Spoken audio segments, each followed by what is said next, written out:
to a call for judgment. As most of us know, the digital ID is something that is part of the Mark of the Beast system. At least most of us believe that it is. I'm not going to try to sound like I know everything, but the majority of us realize that the digital ID, which I believe personally will be embedded inside your genetic code, will at least have something to do with the Mark of the Beast. And obviously then, this is what I try to cover on my channels all the time, is how do they psychologically get people to do this? Because when we all sit here and think about it, and I say it many times over, or I've said it many times over, when it comes to the Mark of the Beast, we all sit here and we're like, who is dumb enough to take the mark? Why would somebody take the mark? Well, if they get marketed into taking the mark through mind control, well, to them it's going to be something they're persuaded into as a great thing, as a noble thing, as a thing that'll change the future, as a thing that'll be good for humanity, and of course a thing that'll be easier for them and benefit them in many different ways, including their health. So they need to use a lot of different tactics to implement the digital ID. Now, obviously, with everything that happened over the last couple of years with the outbreak, the digital ID has come up more and more and more. We know that these world leaders continue to get together with the WHO and other organizations and talking about how they can have a digital ID so they can monitor who's sick and who isn't, or I should say who's taken something and who hasn't. But there's going to be other ways that they have to manipulate people in order to get them on board with having a digital ID. Now, most people obviously sit back and they go, what's the big deal? You buy stuff on PayPal, what's the big deal? Well, the digital ID is going to be everything all in one, as far as tracking, as far as controlling, as far as owning, and as far as changing a human being specifically, right? We know that Klaus Schwab and these sick individuals have talked about how it's all about changing you. Well, the digital ID will do that. So it's interesting to note multiple things going on with the digital ID today. So I'm going to start with this one. A clever way for the Australian government to normalize digital ID is they're saying that they want age verification for adult websites. And that may involve Australian government digital ID. Very clever, right? Because people will hear that and they'll say, yeah, you know what? I can't monitor my kid. They're going online, looking at pornography. They're 13, 14 years old. Yeah, maybe we do need something, and that'll prevent them from going on the internet. Meanwhile, obviously, people should be policing their own children, parents, I should say. But in general, the whole concept of pornography on the internet shouldn't even be on there in the first place. Instead of the government just removing all that kind of stuff from the internet, what they focus on removing is free speech from anyone who calls out the communist world order for what it truly is. So this is a very clever idea in Australia. They say they don't want young people having unfettered access to pornography communications. And age verification for adult websites may incorporate the rollout of government ID, according to Michelle Rowland. In March, the E-Safety Commissioner, Julie Inman Grant, delivered a long-awaited report outlining a potential roadmap for verifying that Australian users visiting websites hosting pornography and other adult content are over 18. The roadmap has yet to be released. So here they are. This is just basic mind control, basic tactic that they're using where, again, in reality, there shouldn't be pornography on the internet, right? But they're going to take things like this that are going to make parents openly get their children to have to enroll in digital ID so that they can be monitored by Big Brother instead of the parents monitoring them. Remember, it's more important for them to get the younger, the millennials and below, specifically people who are teenagers now and below, into not just taking the digital ID or getting a digital ID, but also taking certain things into their body. Those are the ones that they're focusing on. They know that people like me and you who are older and listen to this channel, there is no convincing us of this. Once you break free from their mind control, which, you know, for some people is very hard to do after years and years of the repetition and going through the school system. But once you're older and you break free, there's no going back. There's no going back for me. People ask me all the time, they're like, do you wish you could go back to the way things used to be?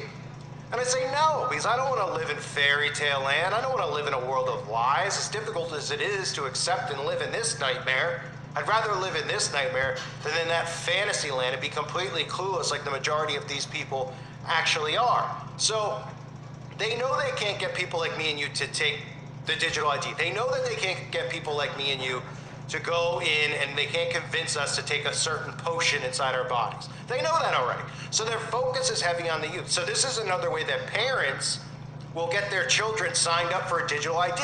The kid themselves might be, of course, if the kid is looking at pornography, right? If it's a 15-year-old teenager, he doesn't want this digital ID, does he? No, because he doesn't want to be blocked from looking at it clearly, right? So this is a way for the parents to enforce this, which Big Brother wants, on their children. To enforce this so that Big Brother can literally be a big brother for mom and dad. And people will go along with this because they'll say, and look, in reality, is it a good idea to block kids younger than 18 from looking at pornography? Of course it is. But that's not the point. You can't look at it from that perspective. You have to look at it from what are they doing here? And they're manipulating people into getting a digital ID, into legalizing a digital ID, when they don't care if a kid is looking at porn. If anything, well, you know how they feel about that. I can't say it here on YouTube. They don't care at all about it. What's it about?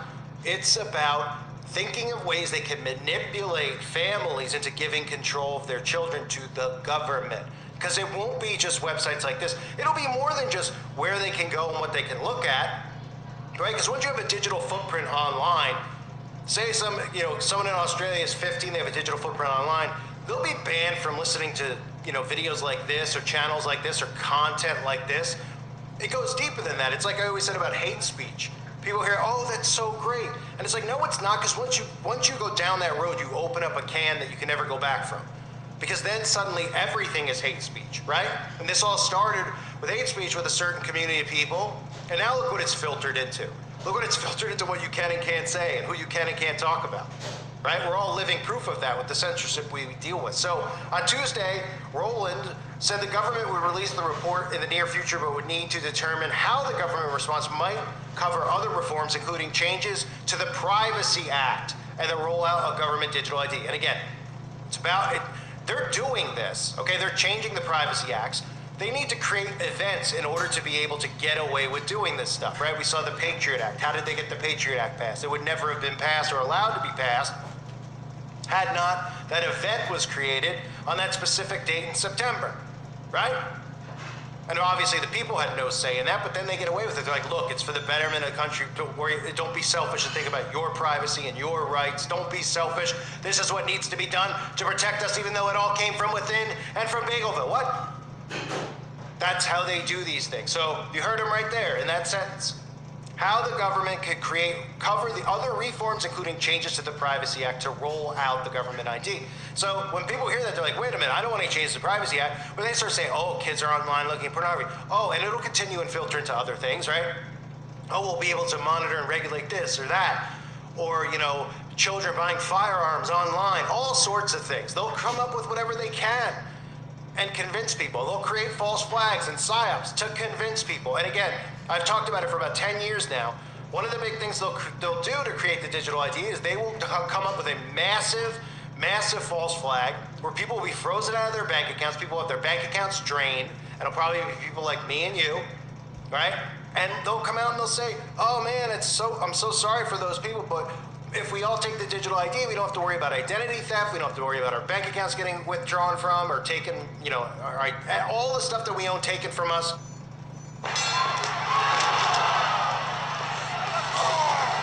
Are you good? No, I think I'm late. Because we'll all have this digital ID that's going to be embedded inside of us so nobody can hack it, right? That's why we know it's not specifically a microchip. Because obviously somebody could cut a chip out of you if you have a chip in you. It's embedded in your genetic code. Nobody can take that from you once it's altered and it's in you, right? So they say we're working through this. We're considering this as a whole within government because, of course, we've got other portfolios. We're looking at digital identifiers. So really drawing all this together, we will do this expeditiously. The federal government allocated $27 billion in the budget to develop the digital ID, the government digital ID.